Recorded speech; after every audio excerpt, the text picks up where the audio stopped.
Genesis 28th chapter. Genesis chapter 28. Now, we covered a little bit of this before, but let's go back and look at it again, because you need to be reminded of some of this, because some of it is glorious. We're talking about Isaac and Jacob. Jacob, reluctantly, Isaac passed on the blessing and the heirship of basically the Abrahamic promise to Jacob, and he didn't want to. All right? Because he wanted to give it to whom? Esau. Now, in my notes at home, which I still see, on that page over there, it gives Esau's descendants. And in Esau's descendants were the Edomites and the Idumeans. Now, when Jesus came to the land of Israel, to the nation of Israel, when he was born into that land, who was the promised son? Was it Esau or Jacob? Esau. Who was the promised son? Jacob. Jacob. Yeah. Okay, who was the rat that was on the throne of Israel? Well, Herod. Herod, which was a... Edomian. Yeah, Edomite, Edomian. Can't even say it today. Idumean. All right? That's who was on the throne. The wrong guy. And just think how corrupt Israel was at that time. Israel was so corrupt that they allowed that. They knew better, didn't they? But Herod gave them what they wanted. Herod basically, in some ways, was the type of the Antichrist. Because the Antichrist is going to build a temple. They're looking for the Messiah to build a temple today. Their new king. And he will do it. Set this thing up here a little better. You know, when we were on our trip to Israel, the lady that was our guide, she said, well, how come the Jews did these things for Herod? He says he paid them and they were happy. That's right. Payoff. Payola. Yeah, well, Does that sound a little bit like America today? And jobs, you know. It was a job. Graft. Yeah. I don't know. Corruption. It may have been a legitimate job, but just had a job and they were building stuff, Yeah. and that was happiness. Well, he wasn't supposed to be on the throne. Now let's go back. Sometimes God has allowed many things in this world, hasn't he? That's what we call his permissive will. It's not his direct will. We know that.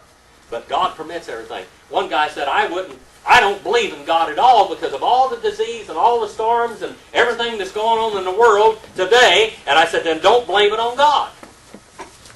Who's the God of this world at this time, at this age, at this period of time? Satan. He's the author of all of this. You want to see the author of what God's going to do, go to the millennium. This is when God has it under control, right over here. Even the animals going to get along. And we won't be putting them in our belly either. They will get along with us fine. Genesis 28 and verse 1. Let's start off with that. Brother David, are you there? Yeah. Genesis 28 and verse 1. You got one of them contaminated translations there? What is that? Yes, sir, I do. All right. You Episcopalian? And Isaac called Jacob and blessed him, and charged him and said unto him, Thou shalt not take a wife of the daughters of Canaan. Arise. Hold on right there. Just hold on right there. Now, we studied a little bit about this last week. Now, I want you to understand that Esau knew all of his wrongs. You know that? Esau knew that he had done wrong. If you go back up in the 27th chapter, we find out that Rebekah was having cat fits. You know what a cat fit is? That's when you get more than one woman in the room. Amen. Amen. Cat fits. She was having cat fits with the Canaanite girls. All right? She didn't like them. She said, I just want to die. Now, do you think Esau knew this? Sure he did. Sure he knew it. All right, but what did he do about it? He just made things worse. Probably called her a racist. Well, we're going to find out going down a little bit further. So Isaac called Jacob and blessed him and charged him and said to him, don't take a wife from the daughters of Canaan. Now let's go in verse 2 and see what's going on over there. Verse 2, are you over there, Brother Floyd? Yeah. All right. Arise, go to Paddan Aram. Did I pronounce that right? That's fine. To the house of Bethuel, your mother's father, and take as wife from there one of the daughters of Laban, your mother's brother. All right. So go over there and see your grandfather, basically, and take one of your Uncle Laban's girls, your cousins, to marry. He told me to go back and do it. Now, they'd already been back over. Had they run into Laban before? Laban is a very famous Jewish character, I think you call him, in the Old Testament history. This is where they got some of their traits of being finaglers. Finaglers. Is that where the name Lebanon comes? Laban? At this time, I don't remember. I don't believe it's the same name. Laban, your mother's brother. All right, number 3. Now here's where we studied last week. This is a very beautiful prophetic verse. Brother Randall, are you there? 3. May God Almighty bless you and make you a fruitful and multiply you, that you may become a company of peoples. All right, now let's look at this verse again. Now, do you remember, how many of you, this is the test this week. Now, do you remember what we said about this verse last week? Huh? December? Yeah. All right. Here we have El Shaddai. We have the all-nourishing God. We have the God that's going to take care of you. Now, we know that Isaac told Jacob, he said, I know that God's going to take care of you. Now, Jacob hadn't got convinced yet. Did you know that? Jacob wasn't really convinced totally, and we're going to find that later on. He said, El Shaddai is going to bless you and make you fruitful and multiply you, and you'll become a company of peoples. And the word there is kahal. Remember? Kahal. Kahal is the Hebrew word. What is the Greek word? Ecclesia. Ecclesia. All right, an assembly of people. Now, it looked forward to Israel being in Egypt. There was a company of people there. There was a company or assembly of Israel at Mount Sinai when they received the law. And looking even further on ahead, one of these days, the first members of the Lord's church here were all what? Basically, were all Jewish. And they were the ecclesia, the ones called out also. Yes? Okay, so when he meant by, and God Almighty bless thee, make thee fruitful, multiply thee, that thou mayest be a multitude, multitude of people. Yes. He didn't mean that like when he do find his wife, that the multitude of people will be his family. He's going to have a lot of people in his family. He's going to have a great multitude of people. But, prophetically looking, the Hebrew words tell us more than what it says in English.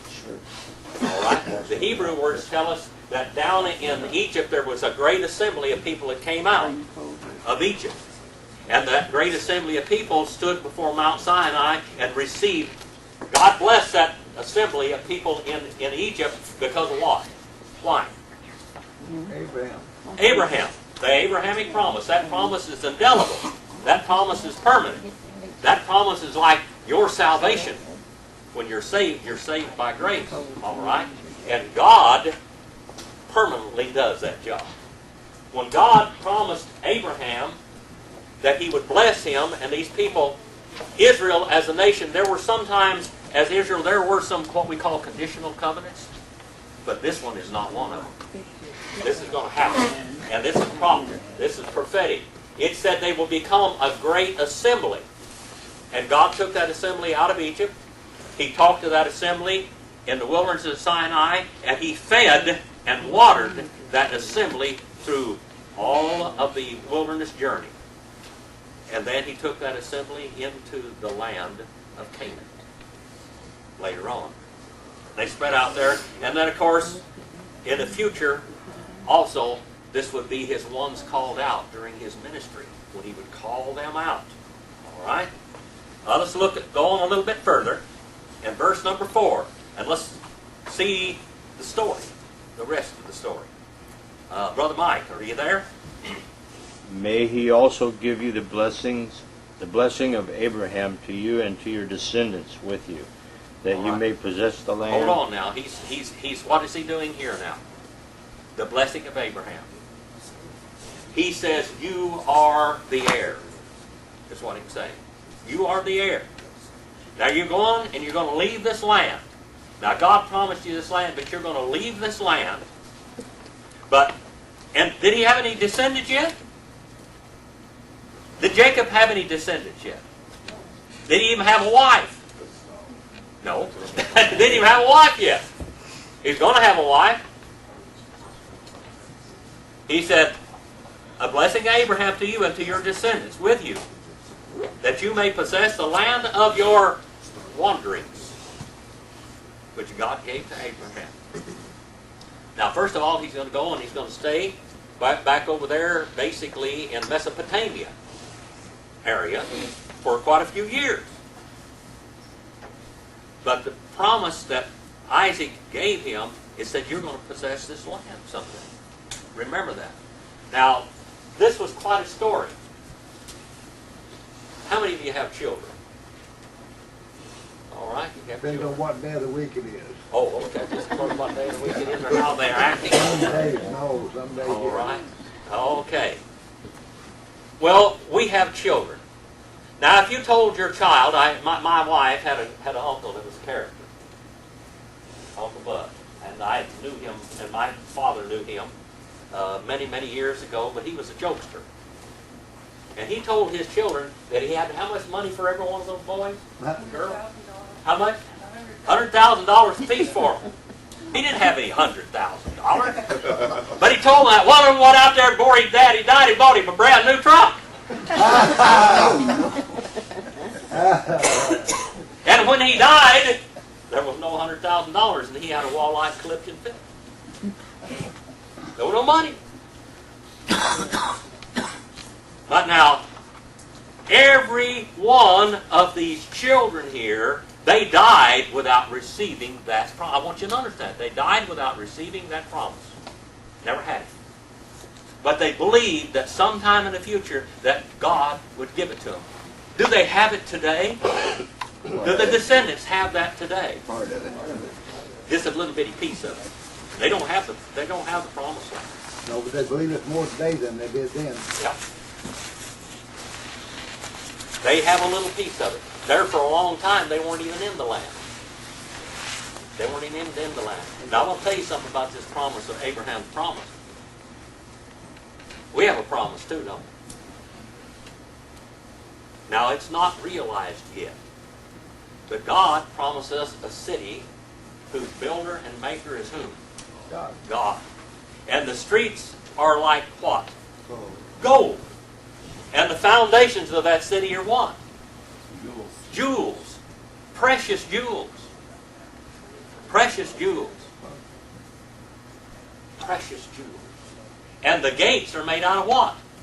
Pearl. Pearl. That's where we get the pearly gates. All right? Made out of pearls. That's beautiful. But that's a promise. Will you ever get that promise in this world? No. No. That's something you have to have faith in, that God is going to give it to you. All right? Now, of all things about the nation of Israel, I don't care how ungodly they are, and godless, the biggest part of them today basically are Sadducees. You know what the Sadducees is? One of my students a long time called them the Sadducees. They didn't, aren't they the ones that didn't believe in the resurrection? They didn't believe anything spiritual. Yeah. They were basically agnostics. That's what they were. The Sadducees. They were agnostics. Then you had the extremists. That's the left-wing guys way over there. And then the right-wing guys were who? Pharisees. The Pharisees. They were the super orthodox bunch. And then you had the Pharisees of the Pharisees. All right? So you had the left and the right wing back then. And you had the lawyers, the scribes. Yeah, you had the lawyers. Boy, are we plagued with lawyers today? They bleed the whole, between the lawyers and the oil companies, they bleed the whole nation dry, don't they? today. I don't know what they had any of them back then. Maybe the olive tree merchants they had back then. That was their oil of the day. Make you a great company of people and give you the blessing of Abraham. We have that promise ahead of us. They look for the promise ahead, and yet today, even though most of them don't even believe in an angel. Did you know that? How many of you believe in angels? Anybody here believe in angels? By faith. Never seen one. Listen, brother, I know I've got them around me because I kept them busy. In my life, I've kept those angels busy. It's a wonder that this world hadn't killed me of things I've been through. If it wasn't for those angels, I don't know who they are by name, but I know that they're there just as real as that wall is back there. Angels are real, but a Sadducee don't even believe in an angel. Did you know that? They don't even believe in a God that created anything. It's just kind of flopped. Like the evolutionists today. Just flopped out there and kind of crawled out of the muck. That's why they're sad, you see. Yeah, brother. So what do they hold on to then? As far as like how we hold on to faith, what do they hold on to then? As far as to make them go They through the day? think that they can be an example of justice and truth in the world. That's like empty though. Huh? That's empty though. Yeah, but it's empty. Yeah. But they think that they can be an example of right and wrong and truth and whatever, and they will be justice for all under their ideals. Okay? And if you go over to the Knesset in Israel, how many of you have been? Some of you have been there, I know. And you look at the order over there, and you look at what they try to do. Now, this is mainstream Israel, and mainstream Israel is not so religious. And we have the Orthodox Jews also. Now, they're looking for the Messiah to come. Well, they missed the boat, people. They missed it. He's already been here. He's already been here. Okay? Well, you go over there in their court system, and if you get in trouble, or if you have any trouble with your neighbor, you know what they do? You go down here on Chester Avenue and Truxton down here, and you go into a court system down there, and you're going to have a judge, and you may not like, he may be any nationality or whatever, but if you go over there, if you go before a judge, he's going to be of your own race. If you're a certain tribe, of Arab tribe, all of the juries are going to be from that tribe, and you're going to have that group. And they're going to try to give you justice from your own peers, okay? It's what they're going to try to do. And they think that that's right. And in all reality, is it right? If you're going to be tried by somebody, wouldn't you like to be tried by people of your kind? All right, now that's the type of justice, and they say, well, this is what we can give to the world. That's good, isn't it? There's nothing wrong with that. But is that what we need? Is that what kept the promise alive? What kept the promise alive was something invisible, but yet was tangible. They believed one day that they'd have it. Number 4, let's read it over again, Brother Mike. May he also give you the blessing of Abraham to you and your descendants with you, that you may possess the land of your sojournings, which God gave to Abraham. Okay, sojournings means your wanderings. John Wayne used the term pilgrim. Pilgrim. They were pilgrims in the land. They were wanderers in the land. They were vagrants in the land. The song, Waltzing Matilda, that's a Australian song. Do you know what Waltzing Matilda is? Matilda was their bundle or something. It was their knapsack. Yeah. They were vagrants. They were wanderers. They were pilgrims. They were hobos in the land. And to them over there, being a hobo was a great looked upon occupation. They were remember Crocodile Dundee and all those movies? Crocodile Dundee was always going on a walkabout. He was carrying his Matilda with him, waltzing Matilda, going out through there. That's what it was all about. These are pilgrims. All right? They don't have any permanent place, but God's going to give you a permanent place one of these days. And as we look in our lives, when we leave this world, God has got a beautiful city prepared for us. The Jehovah's Witness brethren, they always look about going into the kingdom. They want to be in the kingdom. I don't want to be part of that kingdom. Do you? What do you have to do to become part of that kingdom? What are you going to have to go through? Huh? Tribulation. You're going to have to go through the tribulation period to get over here. There is going to be 144,000 Jews at least that are going to go into the millennial reign in the kingdom, what we call the kingdom reign. And there's going to be 1/6 of the Gentile nations that are going to go there in their bodies. But none of this really secures salvation, does it? Not, especially not among the Gentiles. Israel's going to be all born again in the day, but it doesn't say much about those Gentiles. But those Gentiles are going to be made to serve the Lord and go to the different feasts during that time. Well, both of those ornery Gentiles are going to are going to die in that. In the end. Yeah. They're going to multiply. Well, actually, in the tribulation, there's going to Well, be yeah, 5-6 of them are going to die. Billions of them will Yeah. die. Yeah. 5/6 of the world population of Gentiles, and that's everybody besides the Jews, is going to die before they get there. Only 1/6 is going to go in there, and then they're going to be held under the thumb. Now we're going to have a real theocracy on this earth during that period of time. Now I want to be up there with the Lord in that good city with the golden streets and the precious pearls, gates, and the precious gem foundations of it. But really, the foundation of that city is Jesus Christ. Isn't it? He's the chief cornerstone. And I've heard a lot of people talk about the sea of glass. The sea of glass. Haven't you heard of the sea of glass? Yeah, Where the throne of God stands in on? Revelation. Yeah, the sea of glass. You know what that sea of glass is? Well, it's sort of like a diamond, I guess. It's just one big gigantic diamond, polished diamond floor that reflects the glory of God. Diamonds, beautiful diamonds, good diamonds, reflect light, don't they? And that's exactly what that diamond sea, that crystal sea, that diamond floor is going to do, is reflect the glory of God. The book of Enoch referred to that. Yes, Enoch, the book of Enoch refers to that. I still am sneezing and putting up with that 100-mile-an-hour wind yesterday and dust. It was brown outside my house yesterday. Number 5. Number 5. Brother Randall, are you there? Genesis. Then Isaac sent Jacob away, and he went to Beth-Padan to Laban, the son of Bethuel, the Aramean, the Syrian? mother of Rebekah, the mother of Jacob and Esau.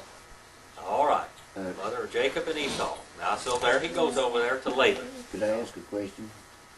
Yes, Did he say my Bible says Syrian? Syrian. What does your Bible say there, Randall? The son of Bethuel, the Aramean? The what? Aramean? Aramean. Aramean. Aramean? Okay. Well, Syrian or Assyrian.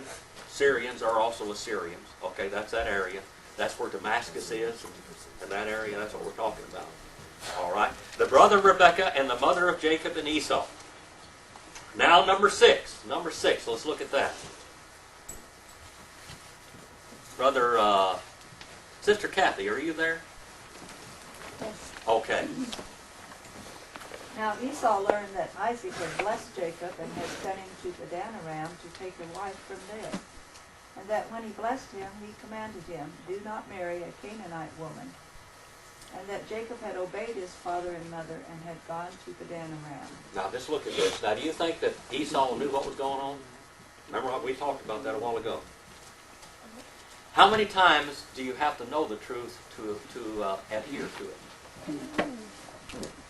Esau, no matter what, he was going to go the wrong way. Wasn't he? No matter what.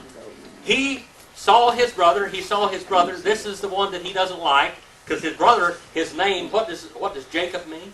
Trickster. Trickster. All right? Somebody's tripped you out. He was a trickster. Well, he knew that his brother was a trickster, but he also knew that his brother, not he, was obeying his family's orders and his blessing. To get the blessing, what did you have to do? Do you think Esau could marry a Hittite and receive the blessing of God? He wanted to, didn't he? Did Isaac even want to give it to him when he was married to these Hittites? When the gene pool was all messed up in his family, but he was still going to go that way. And finally, when God overruled it and got the right man there, then that boy obeys. Why did Jacob obey? Because he wanted the promises. That's the truth. He did it because he wanted something. Now, he's not totally convinced that God can do it for him yet. Did you know that? Jacob is not convinced that God can bring about this yet. Think about that for a while. Now let's go see what he says. See where we can dig that up. All right? So, what do you think Esau does? He goes and marries him some more wild women. Same. Not one person in the world that's ever lived will ever go to hell because God sent you. You know that? God has provided for the salvation of every mankind that's ever lived. In the Lord's Prayer, it says, "Thy kingdom come, thy will be done on earth as it is in heaven." Thy will be done. Now, in this world, we can either come to God's, if we want God's blessing, we're going to have to go by the way of the cross. That's it. But in the end, when we face God, if we face God without the blood of Jesus Christ, God will say to them, "Thy will be done." Your will be done. Because you have chosen. Esau chose the wrong way every time. Now, as in this world today, God's not going to make you do anything. Not going to make you do it. You're not a robot. God's not going to make you do anything. But if we serve the Lord today, it's because, well, we do have an unction from the Holy Spirit to guide us that way. If you're a child of God, when you do something wrong, do you know it?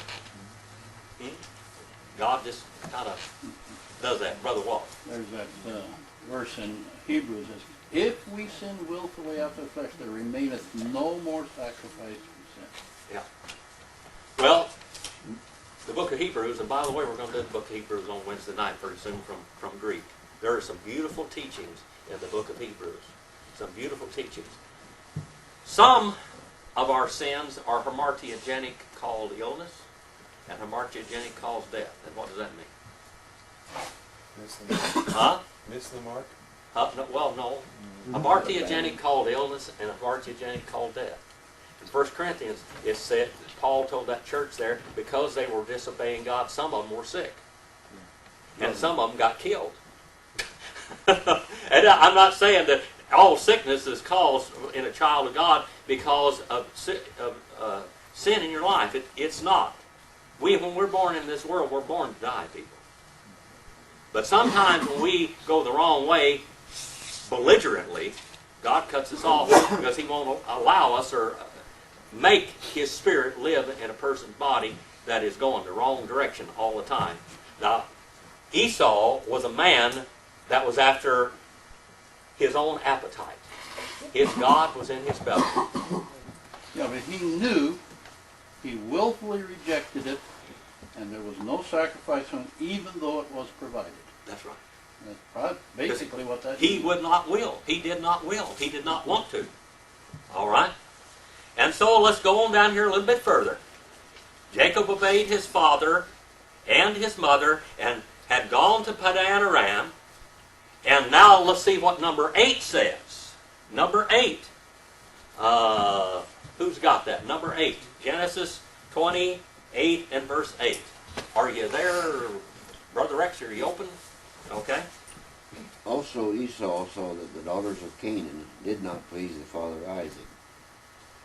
All right. You want to go ahead? Yep, go right on now, So brother. Esau went to Ishmael and took Mahalath, the daughter of Ishmael, Abraham's son, the sister of Nebaioth, to be his wife in addition to the wives he had.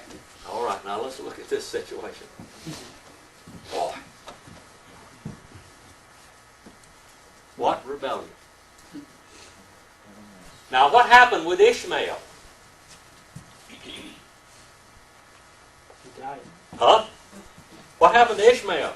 Isn't Ishmael dead by then?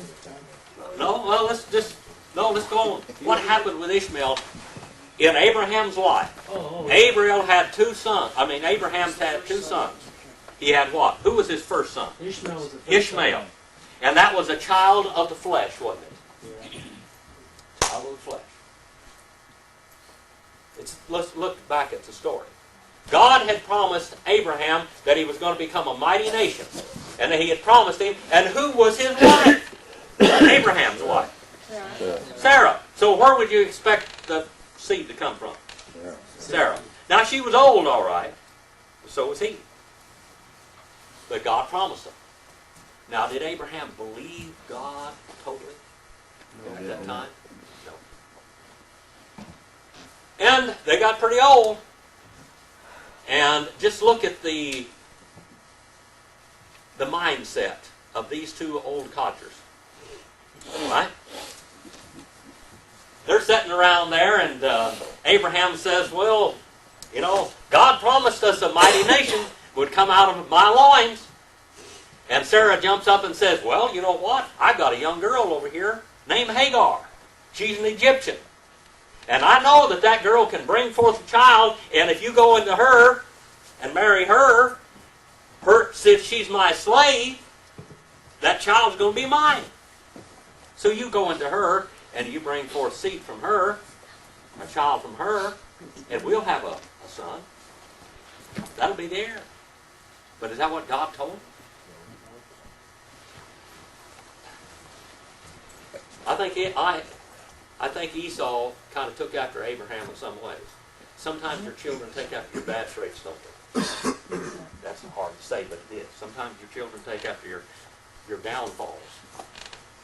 2 times in Abraham's life he tried to sell Sarah to save his own neck. Now, if this was a promised woman, that was a pretty stupid thing to do, because through her, the nation of Israel was going to be brought about. But he did twice. All right? Let's go back and look at this one more time. He takes Ishmael's descendants. Now, was Ishmael, did God make known plainly to Abraham's family that Ishmael was not the promised line? It was plain. So where does he go? Ishmael's family. Ishmael's family. Now, he was the son that was supposed to be the heir. He threw the heirship away because he absolutely flagrantly looked at the promises of God with disgust. That's exactly what he did. The old devil don't miss a trick. No, and he never misses a lick, does he? Every time the devil provides for his, doesn't he? So here the children come. Now he goes out, he marries a Hittite, now he's going to marry another woman from the non-promised line. And also, as we think, you said the devil never misses a trick. Go to the New Testament times. Who was supposed to be on the throne of Israel? Joseph. Joseph, of the lineage of whom? David. Did the devil miss a trick when he put Herod on the throne? Still trying to subvert God. Yeah. Now, is the devil busy today? Yes. About 35 years ago or 30 years ago, I preached a sermon, the devil is alive and well. And you can tell it every day. We can know that the devil is tangible and real because of what he does in the world. He's always busy. Always busy. You know, the Lord called out his churches and the devil founded hundreds of them. almost like his, but not quite. Almost like his, but not quite. And Esau went to Ishmael and married besides wives Mahalath, the daughter of Ishmael, Abraham's son, the sister of Nabiel. Number 10. Number 10. Let's go on. Brother Mike. Okay. Then Jacob departed from Beersheba and went toward Haran. Okay, he went to Haran, and go on to verse number 11 now. And he came to a certain place and spent the night there, because the sun had set. And he took one of the stones of the place and put it under his head and lay down in that place. All right, now here we have Jacob's pillow. Haven't you ever heard of Jacob's pillow or Jacob's pillar? All right. Have you heard of that? This is it. Now, if you go on some, I want to tell you this, just as we go by, on the throne in England, they're supposed to have this stone under that throne. Did you know that? According to legend. This stone right there, I doubt it very seriously. That's all I got to say, but that's one of the legends, okay? And this is Jacob's pillow. Something like romancing the stone. Anyway, it's the stone underneath the throne. All right, underneath the ancient throne was supposed to be Jacob's pillow. This stone that Jacob put his head on. Okay. Now let's go on and look at this. Now he's going to have a dream, and he put this stone on his head and he lay down in that place. And number 12, brother David, number 12. And he dreamed, and behold, a ladder set up on the earth, and the top of it reached to heaven. And behold, the angels of God ascending and descending on it. All right. And Tony, are you right there also in number 13? And behold, the Lord stood above it and said, I am the Lord God of Abraham your father, and the God of Isaac. The land on which you lie I will give to you and your descendants. All right. Now God is appearing to him. All right. Behold, the Lord stood above it.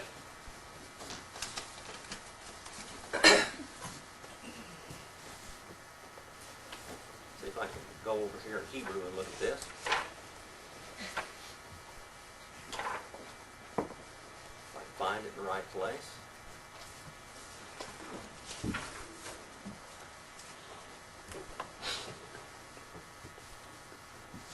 Verse number 13. All right. And behold, Jehovah. All right, Jehovah. Who is Jehovah? God. Who is Jehovah? God. The covenant God of the nation of Israel and of mankind. All right. In all rights. Now, what does Jehovah mean? He who shall become. He who shall become. All right. And behold, Jehovah standing by him. Now, this is Jehovah. All right. And said by him, and it said, I, Jehovah, the Elohi, the God belonging to Abraham, is what it means, the God belonging to Abraham. I'm the God belonging to Abraham, and by the way, Abraham belonged to God too. All right? Your father, and the God, and the Elohi of Isaac, and the land, the Haaretz, and the land upon which you're laying at this time, I'm going to give it to you and to your seed. And you will become like your seed will become like the dust of the earth, and shall spread out to the west and to the east and to the north and to the south. All right. Spread out north, south, east, and west. All right. Let's go on a little bit further now. I'm Jehovah. The land that you lay on, I'm going to give to you and to your seed. Number 14. And number 14, Tony. Also your descendants shall be as the dust of the earth. You shall spread abroad to the west and east, to the north and the south. And in you and in your seed all the families of the earth shall be blessed. All right, what's it talking about there? In you and in your seed shall all the families of the earth be blessed. The Messiah. Promise. The Messiah, the promised Messiah. Genesis, it goes back to Genesis 3 and verse 15. All right? It also goes to the New Testament time. All the way to the New Testament time in the book of Galatians and the book of Romans. It repeats this over and over and over again. That in Abraham's seed, singular, will all the nations of the earth be blessed, because he was going to be the Redeemer. And who is this Jehovah? Who spoke to him? Who spoke to Jacob here? Jehovah. All right. Go to John 1:1. You ought to be able to quote that one right now from Greek. NRK, ein ho logos, huh? In beginning, kept on being the who? The Word. But who was that Word? Jehovah. Jehovah. All right. Now, how would he bless all nations? And it says, and the Word kept on being toward, the Jehovah kept on being an inseparable part of the Godhead, because he kept on being God. John 1:14 says, Kai hologos sarx aganato, and the Word, flesh, he became. And we dwelt. We saw him like Jacob saw God in his dream. He came to this earth to redeem us. He came to buy us back. Buy us back from what? The old slavery of the devil. How's the devil enslave us? With your sin. Your pet sins. That's how the devil enslaves you. All right. Number 15. Number 15. Go ahead there, Tony. Behold, I am with you and will keep you wherever you go, and will bring you back to this land, for I will not leave you until I have done what I have spoken to you. All right. Now, remember, Isaac told him that El Shaddai was going to take care of him. What does El Shaddai? Remember what that means? The one who nurses. All right. El Shaddai means the Almighty God. El and Shaddai, the Almighty God. Okay? But it comes from the Hebrew word shad, which means breast, and that he is going to nourish him and take care of him and support him and keep him alive. Now here, Jacob is going into a land that he's never been before. He's never been there before. He's going into a place he don't even have a job. There's no welfare back then either to get on either, period. There's nothing, no support system at all for this man. His only support system is El Shaddai. And El Shaddai tells him, I'm going to take care of him. And verse number 16, right there, verse number 16. Tony, go ahead. Then Jacob awoke from his sleep and said, Surely the Lord is in this place, and I did not know it. All right. Surely the Lord is in this place, and I didn't even realize it. Number 17, Brother Waller. And he was afraid and said, How awesome is this place! This is none other but the house of God, and this is the gate of heaven. All right. Here's a beautiful name comes about here. What verse were you in, brother? Yeah. Which one? 17. Which one? 17. 17. And he was afraid and said, How awesome, how dreadful, how scary. That's what the term means. How frightening is this place? This is none other than Bethel. That's what he said, Bethel. In Hebrew, he said Bethel. All right? The house of God. And this is the gate of heaven. This is the gate of heaven. Now, in Israel's time, yes. So when he said he was dreadful, when he read it, he said something else. He says awesome. Yeah, awesome, scary, frightening. That's the same word. It means to be a scary place. I mean, this place is a holy ground, is what he meant. This is holy ground. So this goes back to what you were saying earlier when you said at first he didn't have the faith. Yeah. So now that he has Now the God's faith, working on Jacob. Now Jacob hadn't believed yet. He still isn't totally convinced. Now Isaac told him, I'm going to take, El Shaddai is going to take care of you. You go off in the land, you get your wife. He hadn't got there yet. And then God appears to him and confirms the promise of Abraham. That you are the one, Jacob. Would this place he's talking about be akin to to the mercy seat in the tabernacle? Kinda, yes. Because Jehovah appeared to him, didn't he? It's like the burning bush experience of Moses later. Here we have Jehovah who appeared to Moses. Jehovah did. All right? And here we have Jehovah, the one who shall become, and that's Jesus, by the way. We have Jesus appearing to Jacob. And he tells him, I'm the one, I'm going to take care of you. Now, how did Jacob get the promise, the blessing? Was Jacob, now look at it from Jacob's point of view now. Put on Jacob's shoes for a while, and the Indians used to say, put on his moccasins now and walk in his shoes for a while. Now look at he looks, as he looks. How did Jacob get the promise? He took it. How did he get it? He tricked his brother. Now his brother was the firstborn.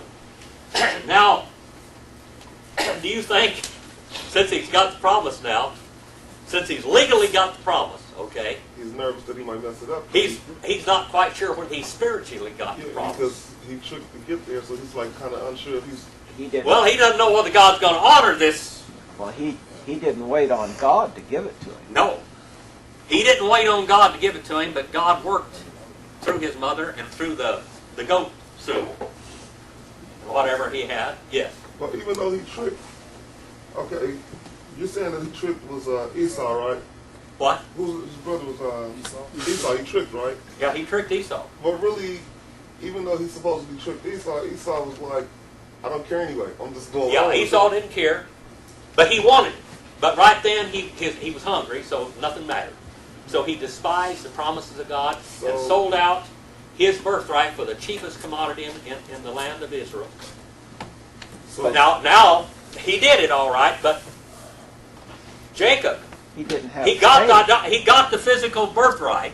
He got it by legality, and Isaac still wasn't going to give it to him, and he had to trick him.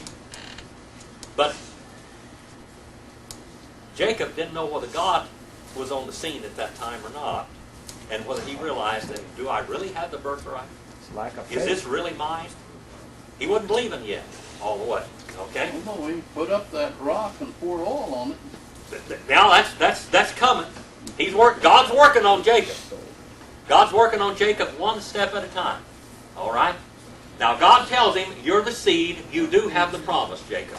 You're the one. It's not Esau. It's not Ishmael.